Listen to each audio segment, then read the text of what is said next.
Hi friends, ఇప్పుడు మీరు చూస్తున్నది పద్మావతి ఎక్స్ప్రెస్ ప్లాట్ఫామ్ 1. విజయవాడ, గుంటూరు, ఒంగోలు, నెల్లూరు మీదకి వచ్చే ట్రైన్లన్నీ ప్లాట్ఫామ్ 1కి వస్తాయి. 3 రోజుల నుంచి వర్షం ఫుల్గా పడుతుంది. ప్లాట్ఫామ్ 2లో అటు లాస్ట్ నుంచి ఇటు లాస్ట్ వరకు రేకులు ఉన్నాయి. కాళహస్తి నుంచి విజయవాడ, ఒంగోలు, నెల్లూరు అలా పోవాలన్నా ప్లాట్ఫామ్ 2లో ఉన్నట్టు ప్లాట్ఫామ్ 1లో లేదు అలా రేకులు. టెంపుల్ కి వచ్చే భక్తులు అయితే వర్షానికి చాలా ఇబ్బంది పడుతున్నారు. ఇప్పుడే రిపేరింగ్ వర్క్ జరుగుతుంది. దగ్గరగా పెద్దవాళ్ళు, పిల్లలు చాలా ఇబ్బంది పడుతున్నారు. వర్షాన్ని తడుచుకుంటూ అలానే వెళ్ళిపోతున్నారు.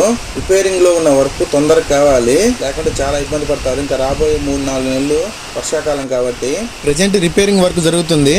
కానీ ఎంత తొందరగా పూర్తయితే అంత మేలు ప్యాసింజర్స్ కి రాబోయే వర్షాకాలానికి.